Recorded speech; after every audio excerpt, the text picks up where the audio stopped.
I don't date black women. That's what the Korean Mafia boss said, until she walked in and stole his heart. Ryu Seung-min had built an empire on blood and discipline. He controlled Seoul's shadows with an iron fist and swore he would never let a black woman into his world.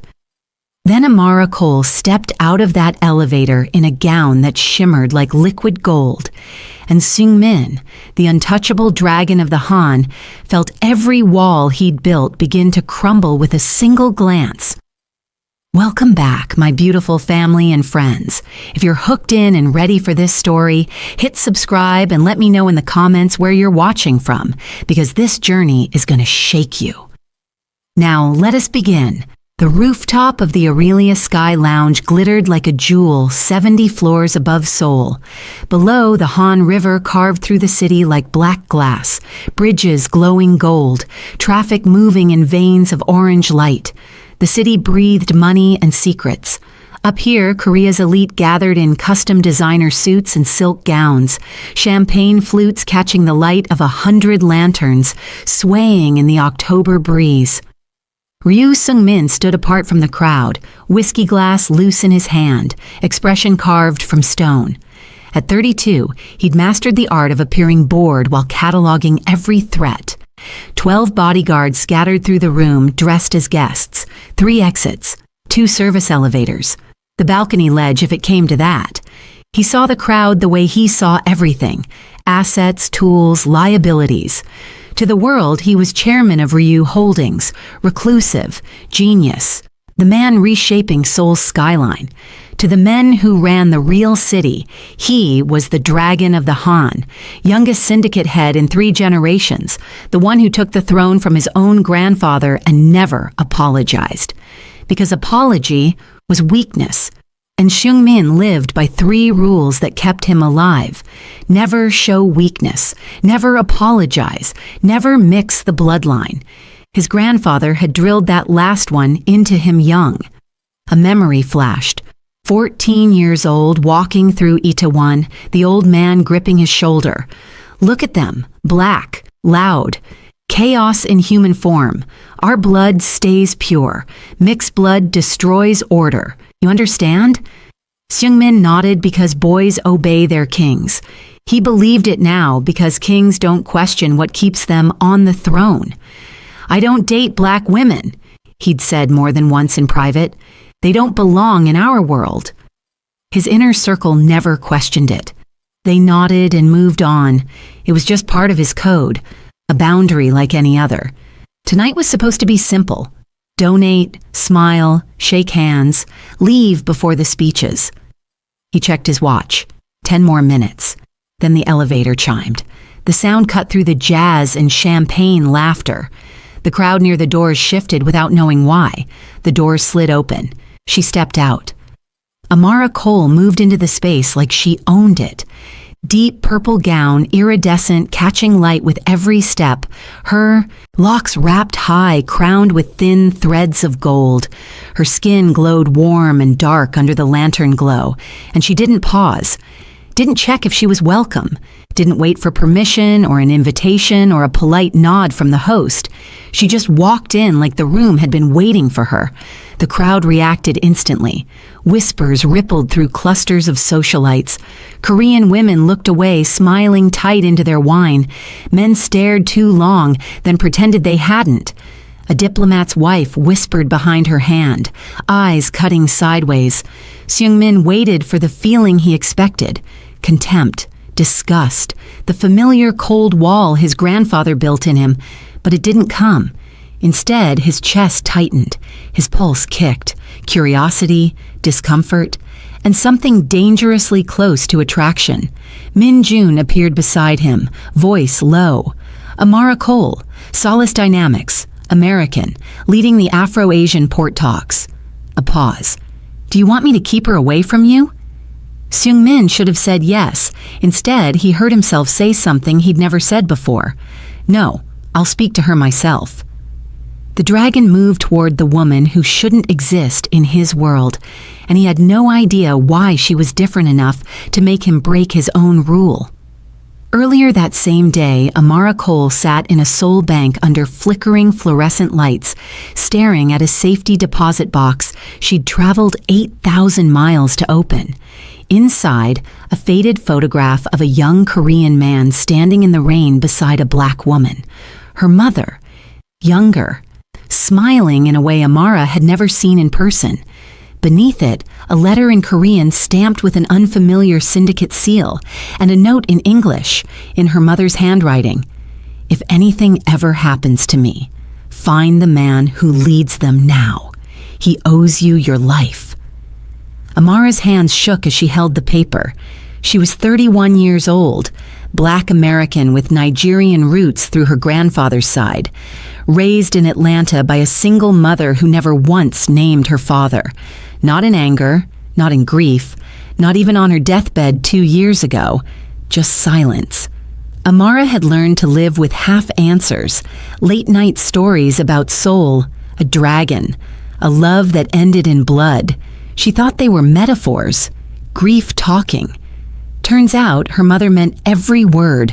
Amara had an MBA from Wharton, climbed fast at Solace Dynamics, made it work being the only black woman in boardrooms full of men who underestimated her until the contract was signed and their company was hers. She knew how to survive hostile spaces. But this was different. Her phone buzzed on the table. A text from Noah, her younger brother back in Atlanta. A photo, a note taped to his dorm door. "Your sister needs to stop digging into Korea." Below it, another photo. A black sedan parked outside his building. Same one from yesterday and the day before. Amara's stomach dropped. Noah was 23. Sweet, idealistic, studying engineering and dreaming about fixing broken systems. He had no idea their mother's past was this deep, this dangerous. She called him immediately. "I'm fine," he said, but his voice was tight. "It's probably nothing." "It's not nothing. Amara, just come home. Whatever you're looking for over there, it's not worth this." But it was. Because if her search for answers was putting Noah at risk, she couldn't just run. These men didn't stop because you got on a plane. They stopped when you made them stop. And the police? The embassy? Too slow. Too bureaucratic. Too useless against men confident enough to threaten a college kid in broad daylight. Amara closed the safety deposit box and made a decision.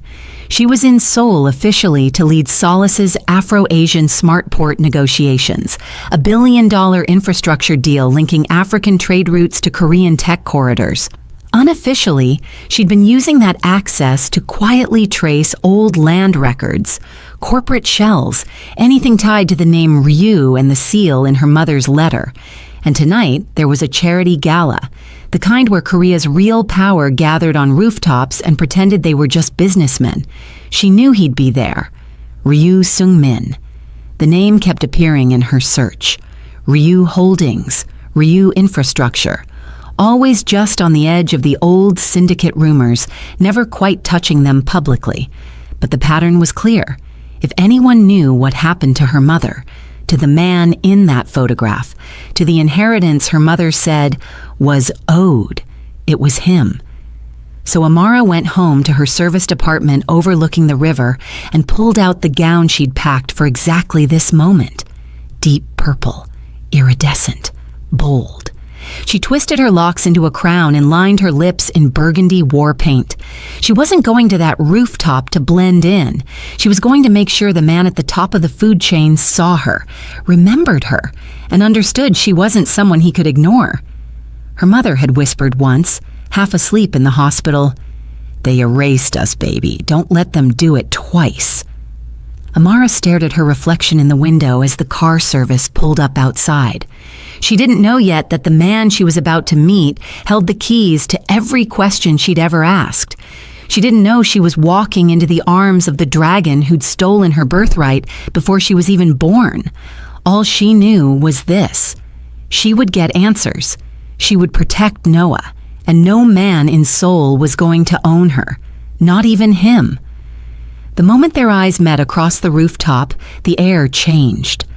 Amara stood near the bar, scanning the crowd with the same calm she used in hostile boardrooms, assessing, calculating, refusing to shrink. And then she felt it, a gaze, heavy, deliberate. She turned. He was walking toward her. Ryu Sung-min moved through the crowd like water parting around stone. People stepped aside without being asked. No one touched him. No one spoke until he passed. Up close, he was sharper than his photos suggested. Tailored suit that fit like a second skin. Dark. Eyes that didn't blink. A face that could have been carved by someone who forgot to add warmth. He stopped in front of her, close enough that she caught the faint scent of cedar and smoke. "You're far from home," he said. Amara almost laughed. That was his opening line? "So is everyone here," she replied smoothly. "Some of us just wear it on the surface." His jaw tightened. For a split second, she saw something flicker behind his eyes. Surprise, maybe, or annoyance that she didn't bow. "Good. Amara Cole," he said, like he was testing the weight of her name. "Solace Dynamics. And you're Ryu Sung-min." She tilted her head slightly. "The man who owns half this city and pretends he doesn't." His mouth curved. Not quite a smile, more like acknowledgement. "You always this direct? You always this predictable?" That got him. A real smile this time, small and sharp. He gestured to the bartender without looking. 2 glasses appeared instantly, whiskey for him, wine for her, the exact type she'd ordered before he arrived. She noticed. "You've done your homework," she said. "I don't walk into conversations blind." "Neither do I." They stood there, drinks untouched, eyes locked like 2 players sizing up a board. Amara could feel the room watching, whispers spreading like fire. She knew what they were thinking. The black woman, the dragon. What is she doing talking to him? Let them watch. "You don't perform, do you?" Seung-min said quietly, more observation than question. "Perform what?" "Deference, politeness, the things people usually do when they meet me." "Should I?" "Most people think so." "I'm not most people." He studied her for a long moment, and Amara felt the weight of it. This wasn't casual curiosity. This was a predator deciding if she was prey or competition. She held his gaze and didn't flinch. "Why are you really here?" he asked. "The port deal." "That's the official answer." "It's the only answer you're getting tonight." Another flicker of a smile. "You're used to hostile rooms," he said. "I've survived worse than a rooftop full of billionaires who think I don't belong." "And if I told you they were right?" Amara leaned in just slightly, voice dropping low enough that only he could hear. "Then I'd say you're standing here talking to me instead of walking away. So maybe you don't believe that as much as you want to." Seung-min's eyes narrowed, not in anger, in something closer to fascination. He wasn't used to this. People who didn't need him, didn't fear him, didn't perform for him, it bothered him, and that made her dangerous. Across the room, hidden behind a wall of glass in a private VIP section, Han So-ryan watched through a monitor feed. She zoomed in on Amara's face, compared it to a photo on her tablet, a younger woman standing outside a Busan hospital, holding a newborn wrapped in yellow. The resemblance was undeniable. So-ryan's lips curved into a cold smile. She'd heard the rumors for years. The old man's foreign mistake. The mixed-race child no one ever confirmed. The heir who vanished before she could claim anything. And now, she was here, standing next to the dragon, looking at him like she wasn't afraid. So-ryan tapped her screen and sent a message to her assistant. "Pull everything on Amara Cole, background, family, financial, everything." Then she sat back and watched. Let Seung-min get close. Let him feel something. Let him break his own rules. It would make destroying him so much easier. Back on the rooftop, Min Jun stood in the shadows, watching his boss laugh, actually laugh, at something the woman said. He'd served Seung-min for 15 years. He'd never seen him look at anyone like that. and he had no idea whether that was a good thing or the beginning of the end. Amara felt it too. The pull, the danger, the way this man's attention felt like standing too close to a fire. She didn't know yet that he was the answer to every question she'd come to Seoul to ask. She didn't know he was the reason her mother ran. All she knew was this: the dragon was watching her, and she was going to make him tell her everything. The next morning, Amara woke to her phone buzzing on the nightstand. 3 missed calls from Noah. Her stomach dropped before she even opened the messages. The first was a photo, a black envelope taped to his dorm door. Inside, a single card with 2 words in red ink: "Stop digging." The second photo made her chest tighten. The same black sedan, parked directly outside his building, driver's seat empty, engine still running. The third message was a voice note, Noah's voice trying to sound calm and failing. "Amara, I don't know what you're doing over there, but people are watching me. Like, really watching. I'm scared. Please just come home." Amara sat on the edge of the bed, hands shaking, staring at the Seoul skyline outside her window. She'd thought about going to the police, the embassy, Solace's security team, but she knew better. These weren't amateurs leaving sloppy threats. These were professionals, the kind who moved above the law because they owned the people who wrote it. If she ran, they'd follow. If she stayed quiet, they'd escalate. The only way out was through. She opened her mother's letter again, tracing the faded syndicate seal with her thumb. Then she pulled up a photo she'd taken at the gala, a hallway, a framed piece of calligraphy on the wall, the same seal. Ryu. Everything led back to him. She grabbed her coat and left. Across the city, in a glass tower overlooking Gangnam, Ryu Seung-min sat behind his desk in an office that felt more like a throne room.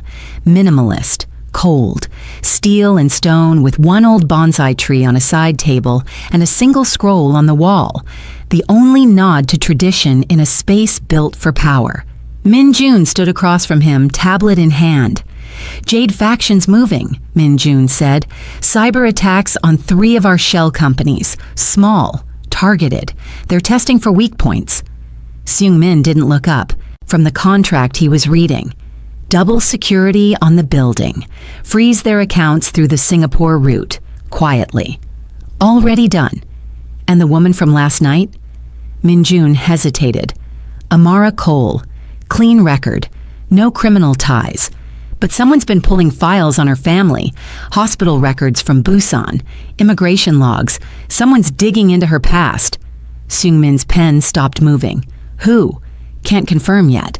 But the access points trace back to Jade faction servers. So they knew, or they suspected.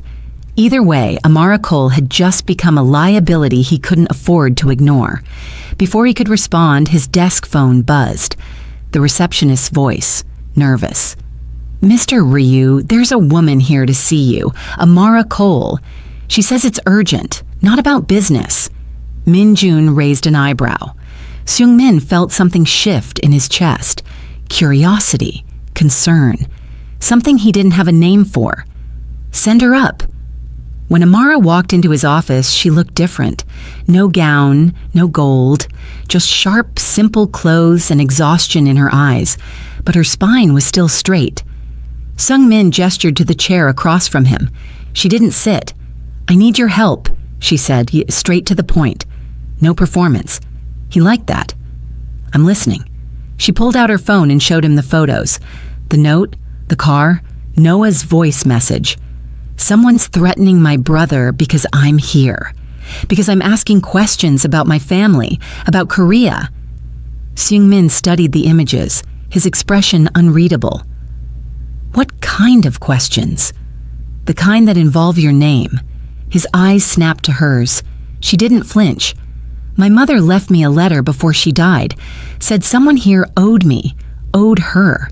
The letter had a seal, the same one hanging in your hallway at the gala."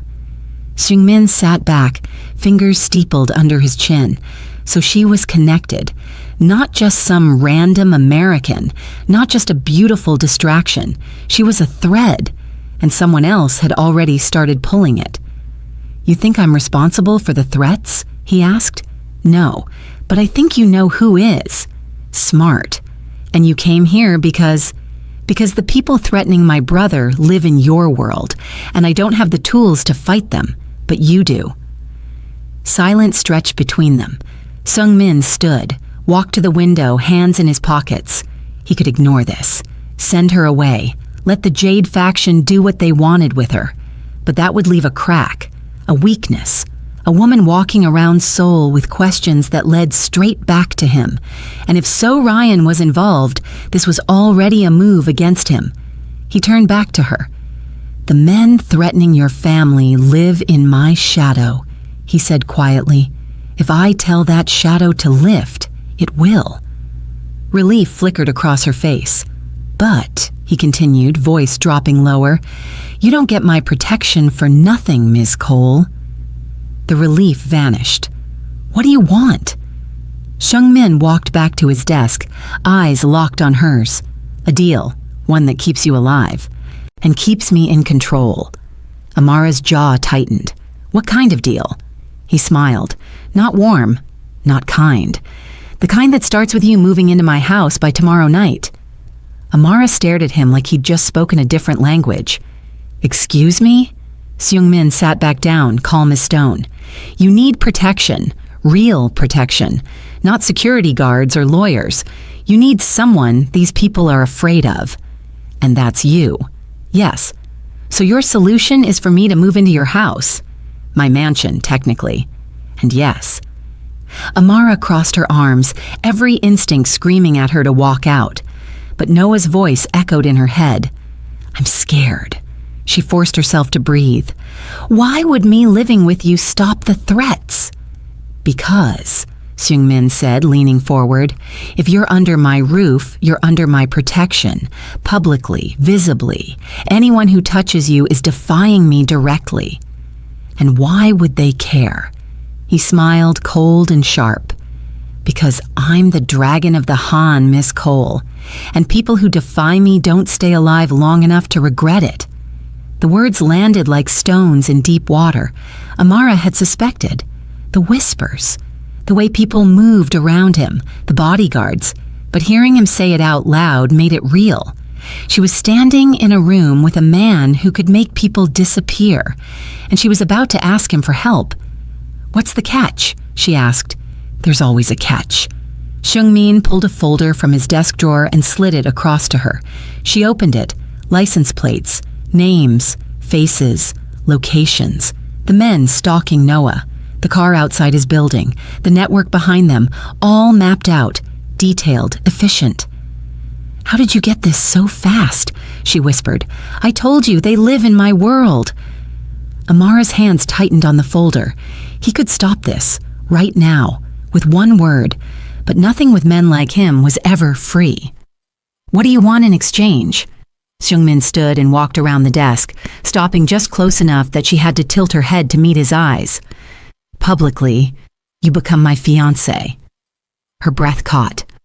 "Privately, you live in my home, you're seen with me, you attend events at my side, you send a message to my enemies and my allies that anyone targeting you is targeting me. You want me to be your prop. I want you to be my shield," he corrected, "and I'll be yours." Amara's mind raced. She'd been tokenized before, fetishized, used as the diversity hire in rooms full of men who thought her blackness made her exotic or edgy or marketable. This felt like that, but worse, because this wasn't a boardroom. This was her life. "And if I say no?" Seung-min's expression didn't change. "Then I can't help you, and the men in those photos will keep escalating until your brother is more than just scared." The threat wasn't loud. It didn't need to be. A memory hit her, sharp and sudden. 16 years old. Her mother tearing up a letter in Korean she refused to translate, tears streaming down her face. "We'll survive without them, baby. We always do." Amara had promised herself. Then she'd never depend on a man she couldn't trust. And now here she was, about to break that promise to save her brother. I need terms, she said, voice steady despite the storm in her chest. Go ahead. No touching without my consent. Clear exit clause once the threat's gone. And I keep my job. I'm not giving up solace. Sung-min considered, then nodded. Agreed. With conditions. What conditions? I won't promise emotional distance. You'll be in my space. I'll be in yours. That's not something I can control. Try. No. She glared at him. And, he continued, I can't control what people assume. The world will think we're sleeping together. I can control their fear, not their mouths. That's not fair. It's not, but it's real. Amara closed her eyes, weighing her options. Stay. Fight. Risk Noah. Or make a deal with the devil and hope she came out alive on the other side. She opened her eyes. If I do this, you protect my brother. Completely. No half measures. Done. And when this is over, I walk away clean. Seung-min's jaw tightened, but he nodded. When it's over, you're free. Amara extended her hand. Then I'm yours, for as long as it takes to keep my brother alive. Sung-min took her hand, and for a moment something passed between them. Not trust, not attraction, something more dangerous. Recognition. Two people who'd survived hostile worlds by refusing to break. A car will pick you up tomorrow at 6, he said. Pack light. You won't need much. Amara pulled her hand back and walked toward the door. She paused at the threshold, looking back. Don't make me regret this. Seung-min's expression was unreadable. I'll try. She left. And the moment the door closed, Seung-min pulled out his phone and sent a single message. Clean up the Atlanta problem. Now. Somewhere across the city, men moved in the shadows, and Noah's stalkers vanished like they'd never existed. The mansion sat above the Han River like a crown on a hill. Modern Korean minimalism mixed with old wood beams and a traditional courtyard that looked like it hadn't been touched in years. Floor-to-ceiling windows overlooking the city, sleek stone walls, art that cost more than most people's houses, but no warmth, no family photos, no signs that anyone actually lived here, just cold, curated perfection waiting for a life that never happened. Amara stood in the entrance hall, her single suitcase beside her, feeling like she'd just walked into a museum. A woman in her 50s appeared, bowing low. The house manager. Miss Cole. Welcome. I'll show you to your room. Her tone was polite, professional, but Amara caught the flicker in her eyes, the tension in her shoulders, the way she didn't quite meet Amara's gaze, unease. They walked through hallways that echoed with every step, past rooms with closed doors, up a staircase made of glass and steel. The suite they gave her was beautiful, luxurious bed, marble bathroom, windows, overlooking the river and the city lights beyond, but it felt like a cage wrapped in silk. Mr. Ryu asked me to tell you that dinner is at 8. The manager said, and there are areas of the house that are restricted for security reasons. I'll provide you with a map. Restricted, Amara repeated, for your safety. The woman bowed again and left. Amara sat on the edge of the bed and exhaled slowly. She'd signed up to protect Noah. But this felt like she'd traded one kind of danger for another. The first clash came that same night. Amara finished unpacking and decided to explore. She wasn't going to sit in a room and wait for permission to exist in a house she was supposedly living in. She wandered down a hallway she hadn't been shown, past rooms with covered furniture and old scrolls on the walls. A door opened behind her. Min June. Miss Cole, that area is off limits. Why? Security. Whose security? Mine or his? Min June's expression didn't change. Both. Amara turned to face him fully. I didn't agree to be a prisoner. You agreed to be protected. That requires boundaries. Boundaries or control. Before Min June could answer, Seung-min's voice cut through the hallway. It's fine, Min June. He appeared at the top of the stairs, still in his suit from earlier, tie loosened. She can go anywhere on the main floors, just not the east wing or the basement. Why? Amara asked. Because I said so. Her jaw tightened. I'm not one of your employees. No, you're my fiancé, which means people are watching everything you do, and I need to know where you are. I signed up to be your shield, not your prisoner. Then don't wander into places that could get you killed. The words landed cold and sharp. Amara held his gaze, refusing to back down. Finally, Seung-min sighed. The East Wing has documents and materials. I can't risk being seen. The basement is my security hub. Those are the only restrictions. Everywhere else, you're free. It wasn't an apology, but it was the closest thing to compromise she'd get. Fine. She walked past him toward her room. He watched her go, something unreadable in his eyes. The public reaction started 2 days later. A photo leaked, blurry but clear enough. Amara and Seung-min arriving at the mansion together, her stepping out of his car, his hand briefly on her lower back as they walked toward the entrance. The headlines exploded. Ryu Holdings chairman's mystery woman, the dragon's foreign fiancé. Who is Amara Cole? Social media was worse. Comments in Korean and English all saying the same things in different words. He's fetishizing her. She's using him for money. This is a publicity stunt. Why would he pick a black woman? Amara read them in her room, stomach tight, hands shaking with anger she refused to show. She'd been here before, in boardrooms, in universities, in spaces where people looked at her and saw a spectacle instead of a person. But this was different, because this time they were right. She was being used, and she'd agreed to it. The chemistry started in the quiet moments, late at night when neither of them could sleep. She'd find him in the kitchen, standing by the window with a glass of whiskey, staring at the city like he was counting sins. He'd find her on the balcony, wrapped in a blanket, staring at the river like she was trying to remember who she used to be. They didn't talk much, but he started leaving tea for her in the mornings, the kind her mother used to make. She'd mentioned it once, offhand, and he remembered. He adjusted the heating when he noticed her shiver. He had books delivered to her room, ones she'd mentioned loving years ago in an interview she didn't think he'd read. Small things, things that shouldn't have mattered, but they did. The breaking point came at a charity event 3 weeks later. Seung-min appeared with Amara on his arm, first time fully public. She wore red, bold, unapologetic. The room stared.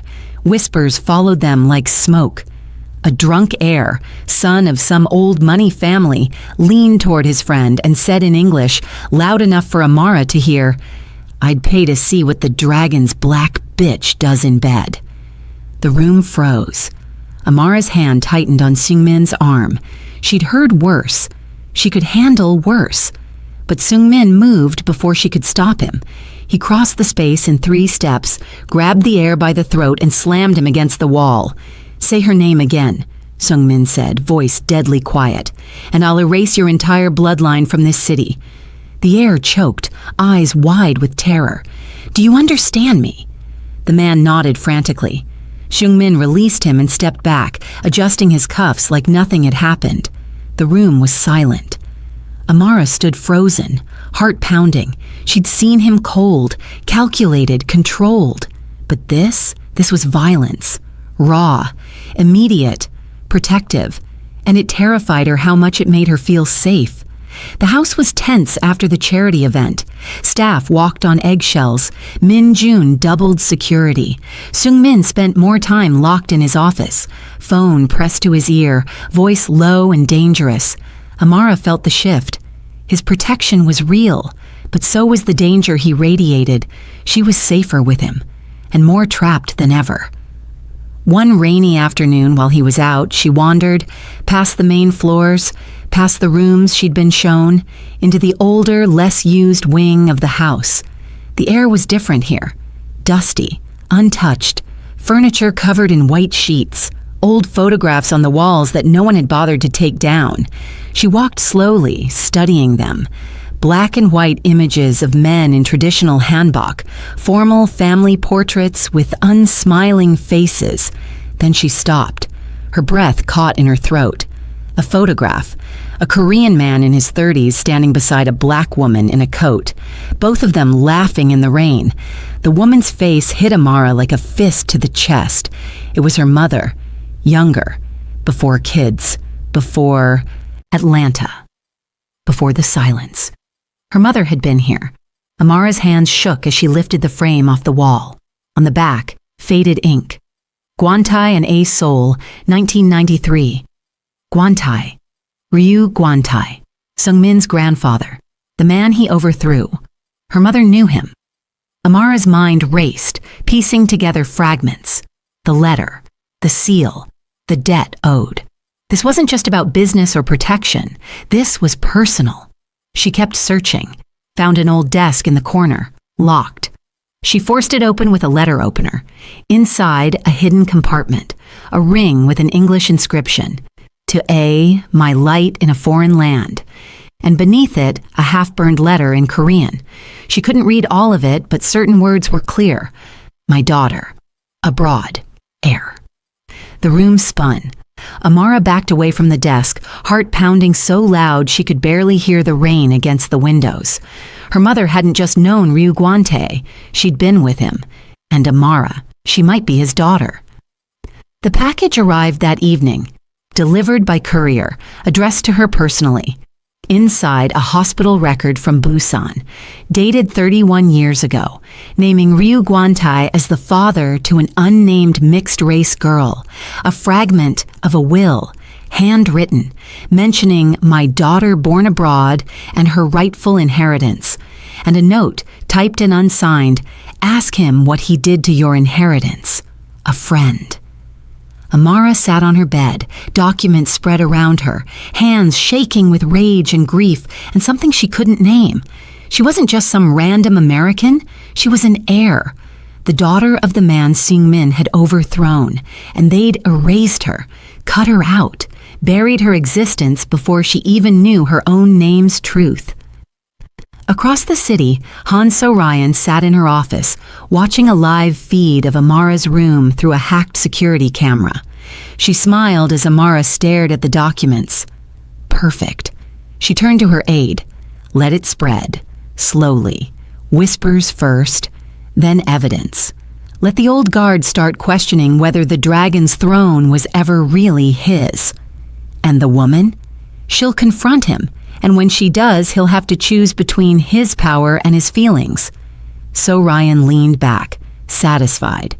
Either way, the dragon falls. Amara didn't wait. She stormed through the house, rain-soaked documents clutched in her hands, fury burning through every vein. Found Seungmin in his office. He looked up, surprised. Amara? She slammed the papers onto his desk. Hospital records, will fragments, photographs. Tell me, she said, voice shaking with rage. Tell me why your family stole my life before I was even born. Seungmin stared at the documents. His face went pale, then cold, then something worse. Recognition. Where did you get these? Does it matter? Amara, was he my father? Silence. Was Ryu Gwantae my father? Seungmin looked up at her, and for the first time since she'd met him, she saw something crack behind his eyes. Fear. I don't know, he said quietly. Liar. I don't know. His voice was harder now. But I knew there were rumors. Whispers about a daughter overseas, mixed blood, a bastard heir. And you did nothing. I was 24. I did what I was told. You took his throne. I took what was mine. It was never yours. The words hung in the air like smoke. Amara's chest heaved, tears burning behind her eyes. You built your empire on erasing me. Seungmin stood but didn't move toward her. I didn't know it was you. Would it have mattered? He didn't answer, and that silence told her everything. Seungmin stared at the documents spread across his desk. Hospital records, genetic notations, dates, A Busan hospital form naming Ryu Guantai as father to a mixed-race girl. The date stamped at the top made his blood run cold. 3 days before the coup. 3 days before he'd taken the throne. The memory hit him like a blade. He was 24, ambitious, hungry, tired of waiting for an old man's approval. The elders came to him in secret, voices low and urgent. He's weak, sentimental. He wants to name an heir that will destroy everything we've built. A bastard daughter, mixed blood, born to a black woman overseas. She'll ruin the family name, ruin the syndicate, ruin Korea itself. You're the rightful heir, pure blood, strong. Take what's yours before he gives it to her. And Seung-min had listened. He'd believed them because it was easier than questioning. He'd moved against his grandfather because ambition tasted better than doubt. He told himself it was about strength, about leadership, about keeping the empire intact. But the truth was simpler. He'd chosen power over a girl he never met because of who she was. Because she was black. Because she was foreign. Because she didn't fit the story he wanted to tell about himself. And now she was standing in front of him, fury burning in her eyes, and he had no defense. "You knew," Amara said, voice shaking. "Maybe not my name, maybe not my face, but you knew there was an heir, and you erased her anyway. I was told she was a threat. I was a child. I didn't know you. Would it have mattered?" Seung-min opened his mouth, closed it, because the answer was no. Back then, it wouldn't have mattered. Back then, he would have done it anyway. Amara saw it in his face. "You built your empire on racist, patriarchal lies," she said, stepping closer. "You once said, 'I don't date black women,' like it was policy, and now I know why. Because acknowledging us, seeing us as human, would have meant questioning everything you stole." The words cut deeper than any blade, because she was right. A knock on the door. Min-jun entered, face tense. "The elders are calling an emergency council, tonight." Seung-min's jaw tightened. "Why?" "Leaks. Someone's been spreading rumors about a hidden heir, about Guantai's will being overridden, about you suppressing a legitimate claim to protect your position." Amara's eyes narrowed. "Who?" "We don't know yet." But Seung-min knew. So Ryan. She'd been waiting for this, waiting for a crack, and now she had one. Across the city, Han-so Ryan sat in her office, phone pressed to her ear. "Yes, send copies to Elder Kim, Elder Beck, and Elder Choi. Make sure they understand what they're looking at." She hung up and smiled. The documents she'd sent weren't full proof. Not yet. But they were enough to plant doubt, enough to make the old guard question whether the dragon's throne was built on blood or theft, and doubt was all she needed. Her aide entered. "The council's been called. They'll meet tonight." "Good. And the girl?" "Still at the mansion." So Ryan leaned back, satisfied. Let them tear each other apart. By morning, Seung-min will either have destroyed her to save himself or destroyed himself to save her. And if he chooses her, then the elders will remove him for me. Back in the office, Seung-min stood at the window, fists clenched. Amara watched him, torn between rage and something she didn't want to name. "They're going to force you to choose," she said quietly. "I know. Your throne or me." He turned to face her. "If I step down, the Jade faction takes over. So Ryan destroys everything I've built. The city falls into chaos. And if you don't, then I prove them right, that I buried you to keep power." Silence stretched between them. Amara's hands shook. "So what are you going to do?" Seung-min crossed the room, stopping just in front of her. For the first time since she'd met him, his walls were gone.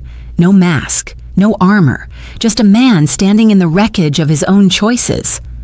"I'll step down," he said quietly, "if that's what justice demands." Amara's breath caught.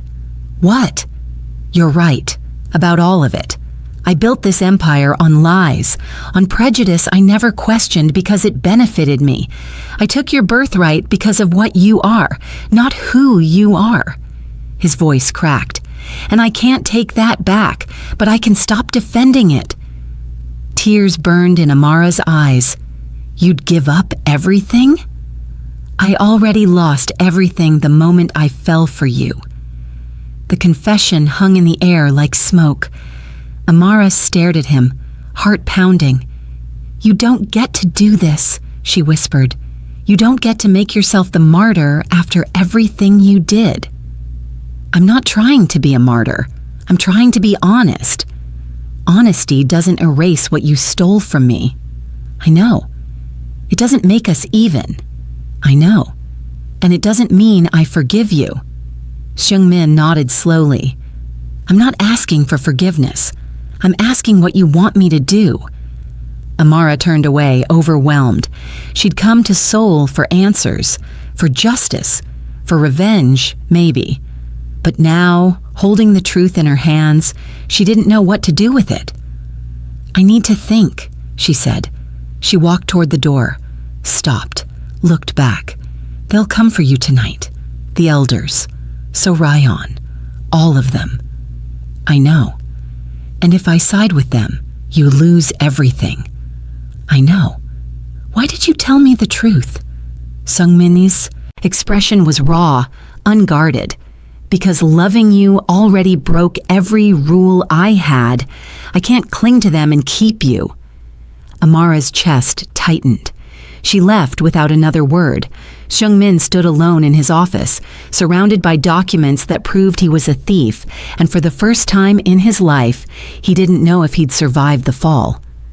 The city was burning, and Amara stood in the center of it all. Syndicate elders demanded answers. Conservative allies turned their backs. Media outlets leaked half-truths about the hidden black heir and the dragon who'd buried her. So Ryan made her move publicly, calling for Seung-min's removal, positioning herself as the rightful leader who wouldn't hide the truth. And through it all, Amara stood in the old wing of the mansion, staring at her mother's photograph, trying to decide who she wanted to be. The breaking point came when her phone rang. Noah's number, but it wasn't his voice. "Miss Cole, your brother is at Incheon Airport, Gate 24. He has 10 minutes before my men stop being polite." So Ryan.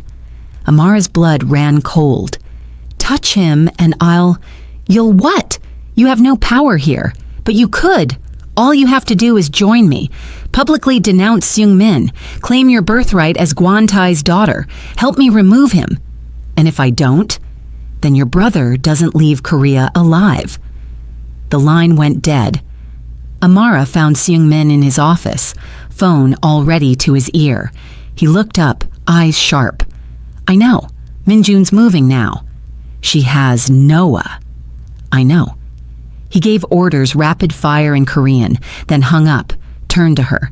"My men are at the airport. They'll get him out." "How do you—" "Because I've been tracking So Ryan's movements since the moment you showed me those documents." Amara's knees nearly buckled with relief. Seung-min stepped closer. "She wanted you desperate, wanted you to choose her out of fear, but you're not going to." "How do you know?" "Because you're not the kind of woman who lets anyone make her choices for her." He was right. Amara straightened, mind racing. "There's a third option." "I'm listening." "We stop letting them control the narrative. We go public, together. You confirm my bloodline, acknowledge what was stolen, and we restructure power with me as co-leader." Seung-min's eyes widened slightly. "You'd stay?" "Not as your trophy, not as your secret, as your equal." A slow smile spread across his face. "The elders will lose their minds." "Good. So Ryan will come for both of us." "Let her." Seung-min laughed, low and genuine. "You're terrifying." "I learned from the best." The press conference was supposed to be a corporate update. Instead, Seung-min stood in front of cameras with Amara at his side, and he told the truth. Ryu Guantai had a daughter, born to a woman he loved overseas. She was erased by people who valued purity over humanity. I was one of those people. Silence. Her name is Amara Cole, and she is the rightful heir to the Ryu legacy. Gasps rippled through the room. Effective immediately, she will serve as co-chair of Ryu Holdings and recognized successor within the family structure. Anyone who has a problem with that can take it up with me personally. The room exploded with questions, but Sungmin only looked at Amara, and she looked back, steady and unshaken. That night, in the old wing of the mansion, Amara stood under her mother's photograph. Sungmin found her there. "You okay?" "I don't know yet." He stood beside her in silence. She reached into her pocket and pulled out the ring. "To A, my light in a foreign land." She slipped it onto her finger, not as property, as owner. "The man who said he didn't date black women," she murmured. Sungmin turned to her, something soft in his eyes, knelt his whole empire at the feet of one. Amara smiled, and for the first time in its bloody history, she finished, the dragon answered to a black woman's name. He kissed her then, slow and certain, in a house that had tried to erase her and failed. Outside, the city glittered. Inside, two people who'd survived by never breaking finally let themselves bend. Together.